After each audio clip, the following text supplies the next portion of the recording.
Before beginning the story, I'd like to say a big thank you for visiting my new channel. I'm going to be uploading alternate history-related stories every single day. If that sounds good, be sure to leave a like and don't forget to subscribe. It means a whole lot when just getting started. I hope you enjoy the story.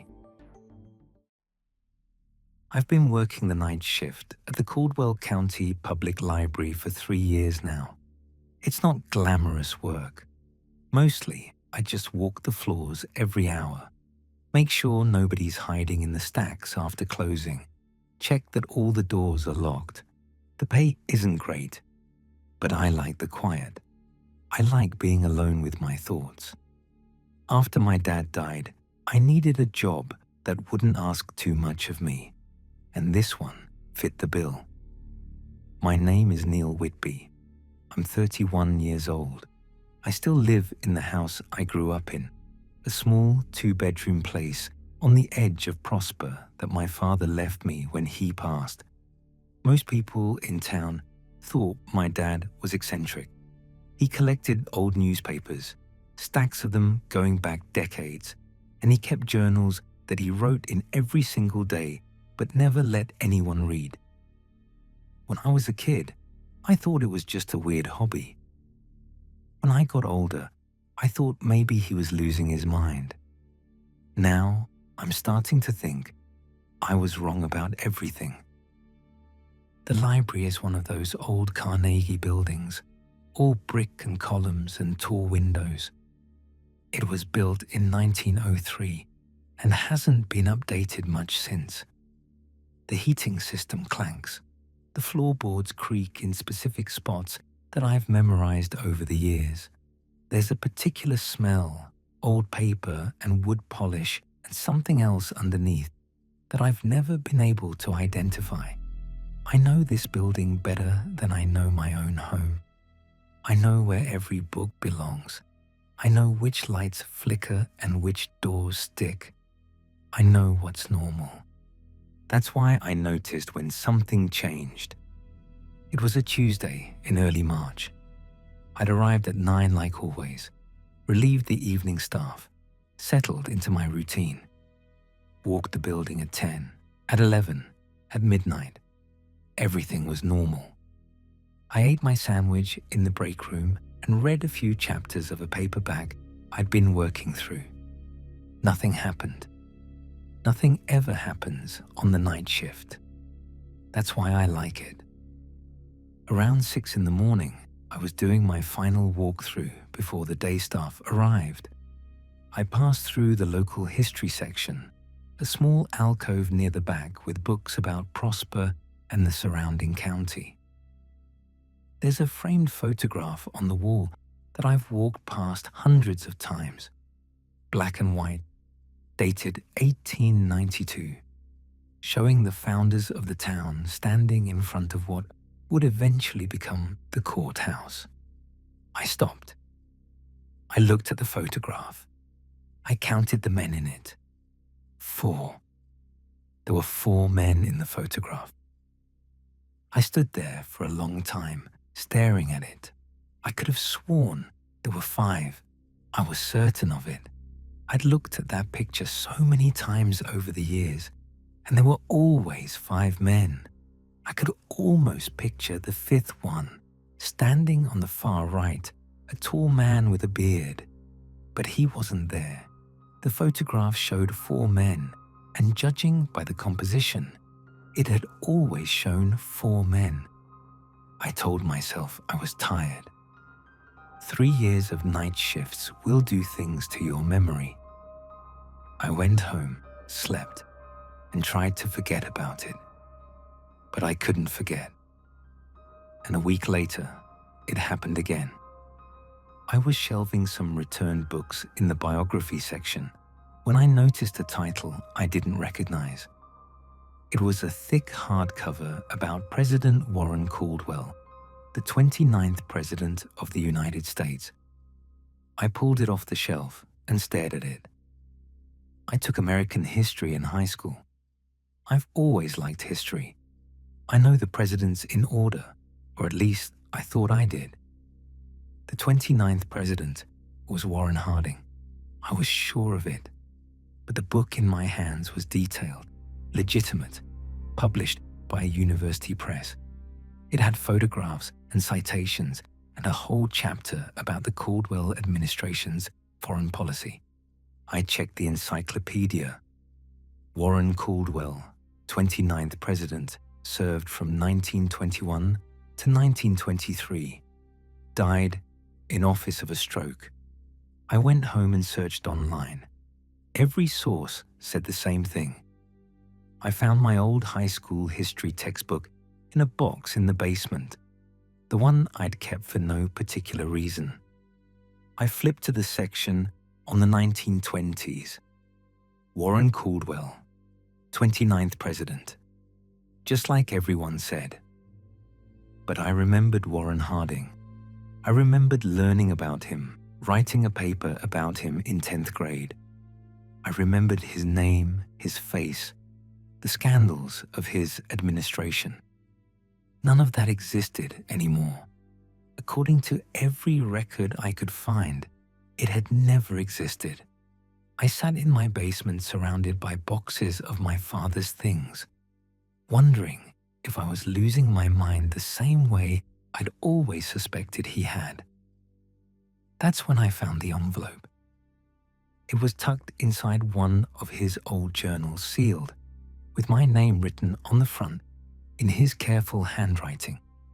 Below my name, he'd written something else. Open this if things stop making sense. I opened it. Inside was a single sheet of paper dated about 2 months before he died. At the top, in letters he'd underlined twice, it said, "If history changes overnight, follow these steps." There were 7 steps.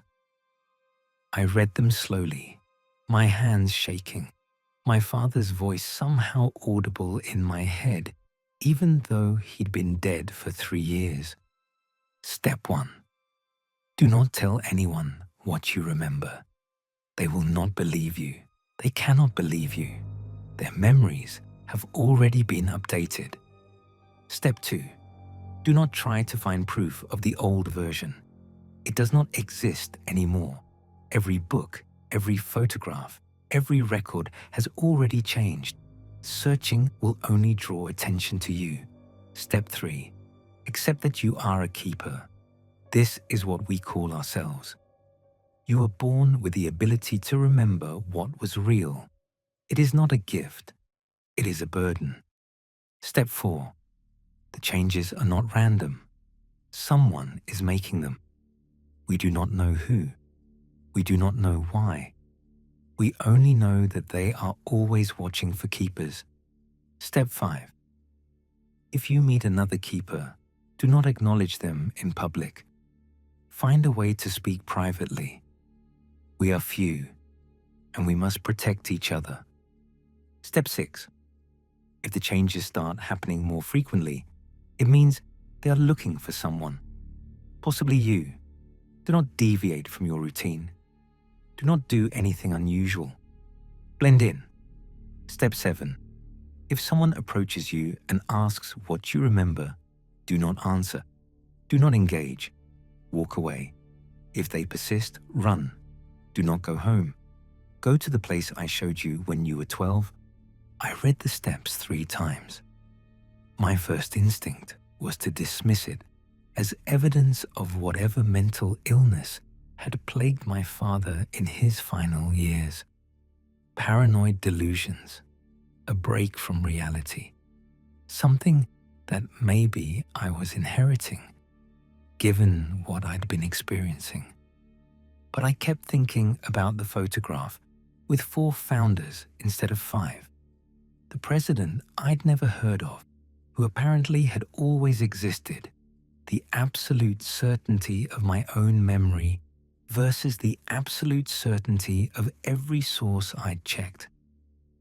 And I thought about step 7, the place he showed me when I was 12. The memory came back suddenly, clearly, like it had been waiting for me to look for it. a small hunting cabin about an hour outside of town, deep in the woods, at the end of a dirt road that didn't appear on any map. My father took me there once, just once, when I was 12 years old. He made me memorize the route, every turn, every landmark, every mile.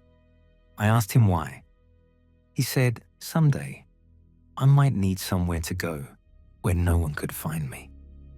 I thought he was just being weird. That was the year I started thinking of him as eccentric rather than just different. The year I started being embarrassed to be his son. Now I sat in his basement, holding his instructions, wondering if he'd been preparing me for this my entire life. I decided to follow the steps. What else could I do? I didn't tell anyone about my memories. I stopped searching for proof of the things I remembered. I went to work, came home, maintained my routine. But I started paying attention differently. I started noticing things. A street on the east side of town that I could have sworn was called Maple Avenue was now called Garrett Street. A building downtown that I remembered being built when I was in high school apparently dated back to the 1960s. A co-worker mentioned a TV show that everyone seemed to know about, a sitcom that had run for 8 seasons that I had never heard of in my life. Small things, easy to dismiss individually, but they kept adding up.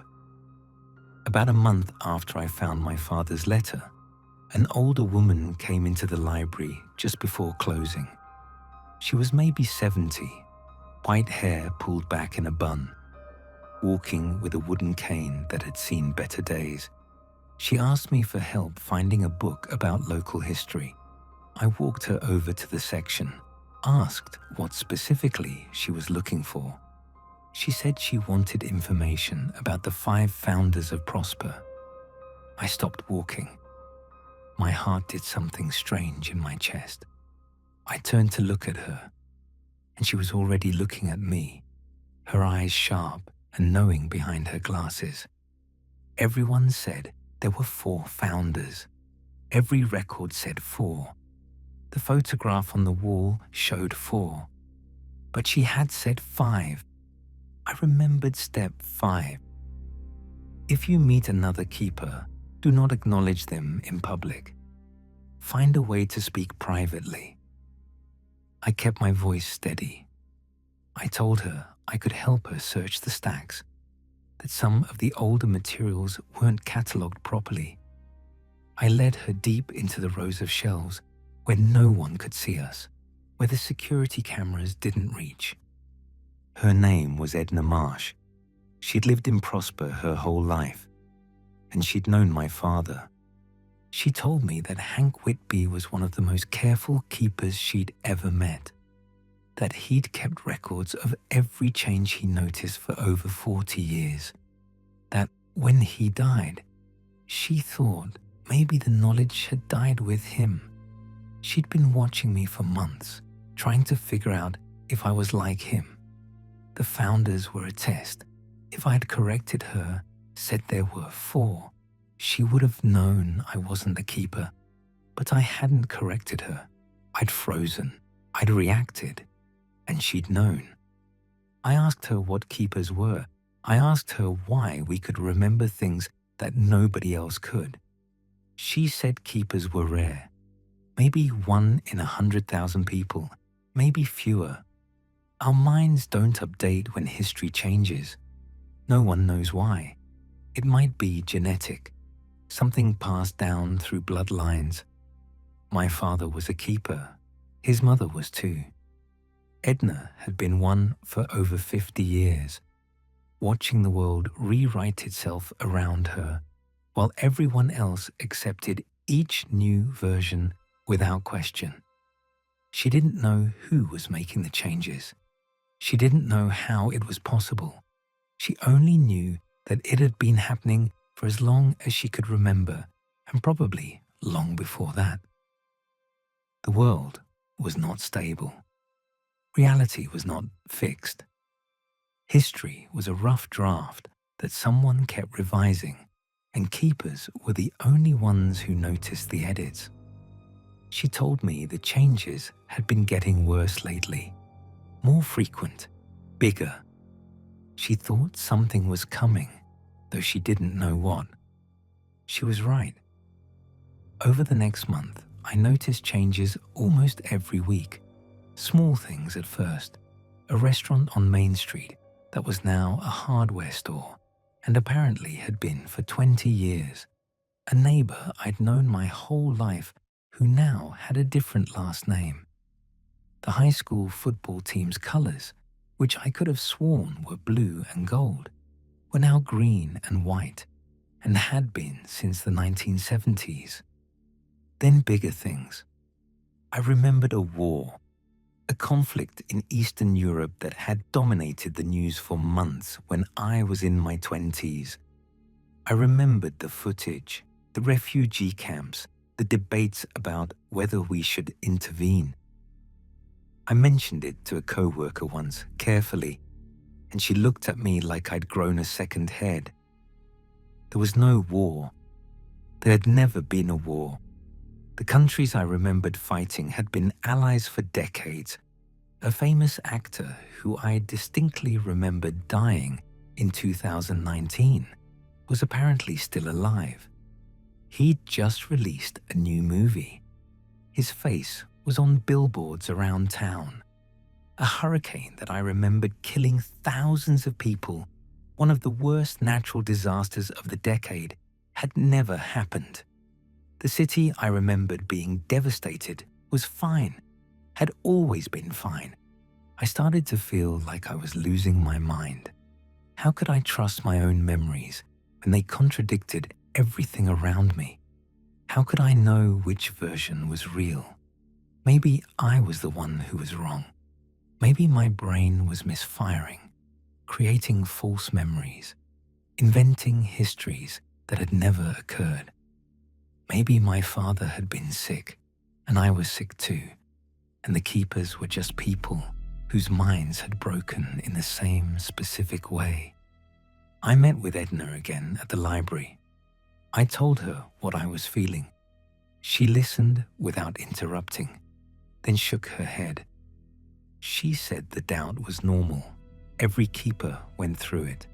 The isolation of being the only one who remembered, the constant contradiction between memory and evidence. It was enough to make anyone question their sanity. But she told me to trust what I knew. The changes were real. The world was being rewritten, and we were the only ones who could see it. She also told me to be careful. The changes were happening too fast, faster than she'd ever seen in 50 years.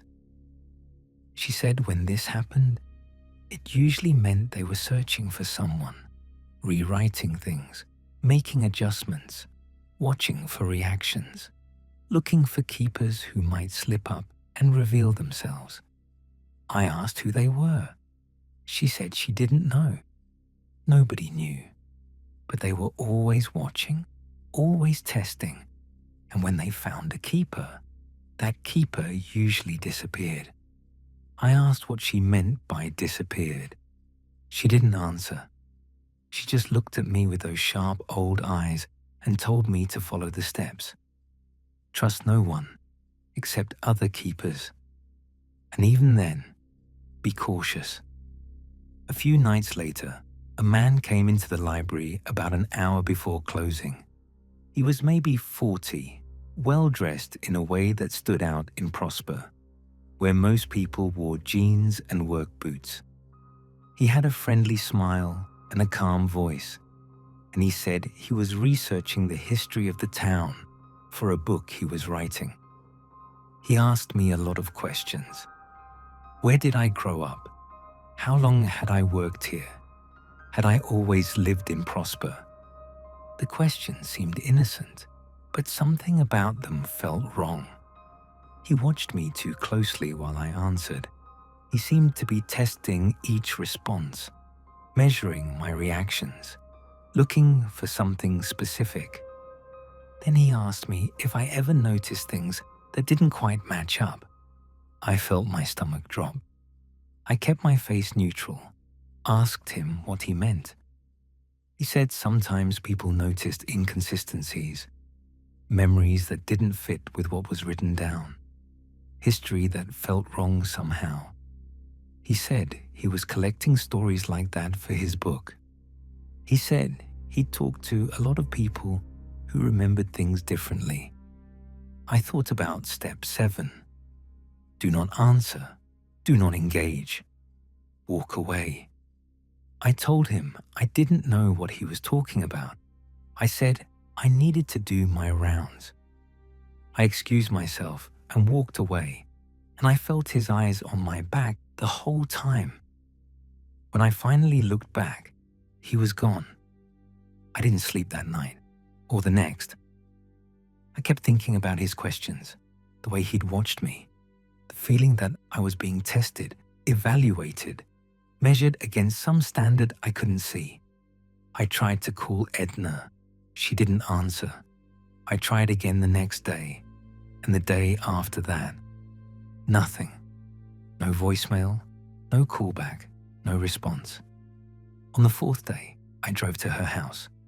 It was a small yellow bungalow on a quiet street that I'd visited twice before. I knocked on the door, and a young woman answered. Maybe 30 years old, confused expression, a toddler on her hip. I asked for Edna Marsh. She said she didn't know anyone by that name. She said she'd lived in this house for 3 years. She said the previous owners were a young couple who'd moved to Arizona. There had never been any Edna Marsh here. I drove around the block. I checked the address twice. It was the right house. The same yellow paint, the same crooked mailbox, the same crack in the front walk.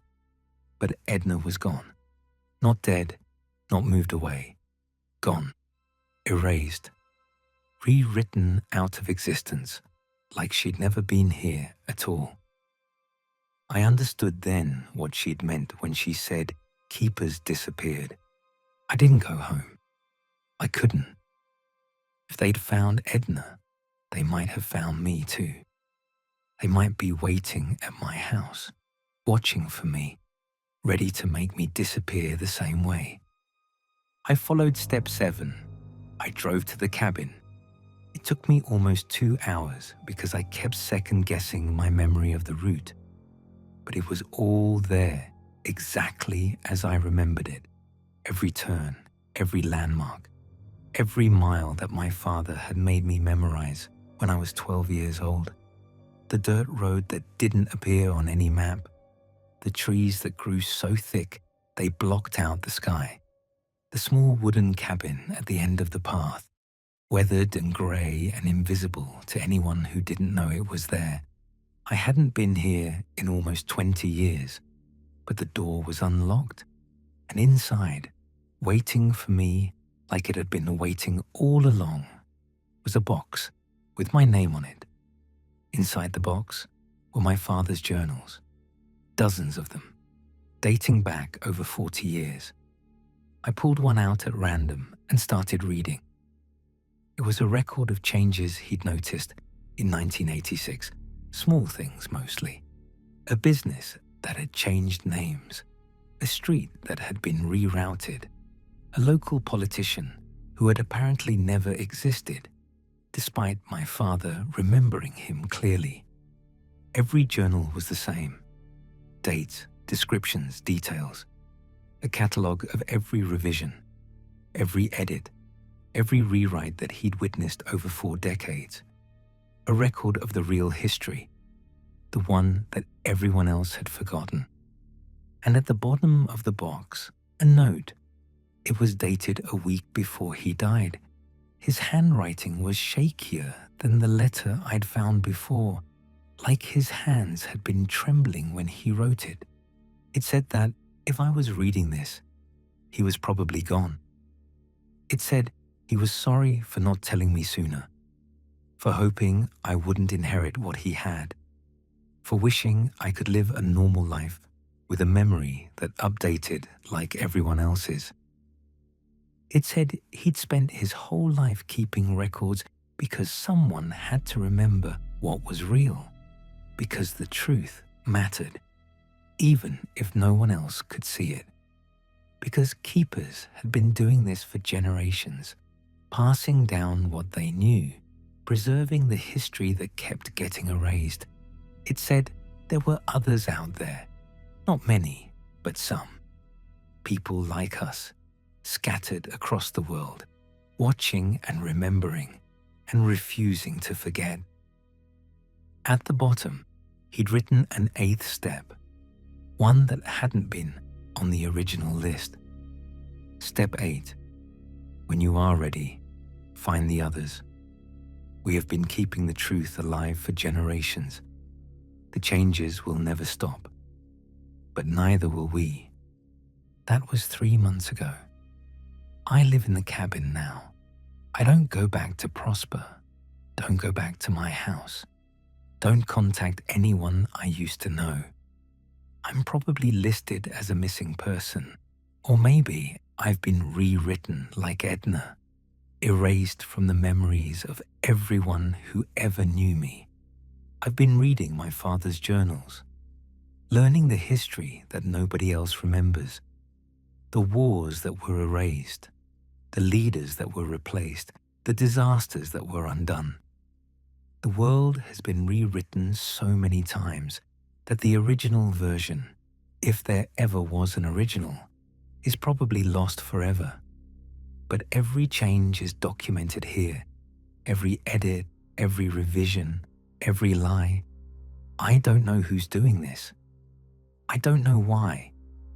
I don't know if I'll ever understand. But I know I'm not the only one who remembers. My father knew other keepers. Edna knew others too. Somewhere out there are people like me, people whose minds refuse to update, people who carry the weight of a history that no longer exists. I'm going to find them. History changed again last night. I woke up this morning and the news was talking about a city that I'd never heard of. A major metropolitan area with millions of people that apparently has existed for over 100 years. Everyone treats it like common knowledge. Everyone except me. I don't know what else has changed. I don't know what I'll discover tomorrow or next week or next year. The world keeps rewriting itself, and I keep remembering what it used to be. That's the burden my father warned me about, the curse that got passed down through my blood. But maybe it's not just a curse. Maybe it's a responsibility too. Someone has to remember the truth. Someone has to keep the record. Someone has to refuse to forget, no matter how many times reality tries to make us. The changes will never stop, but neither will we.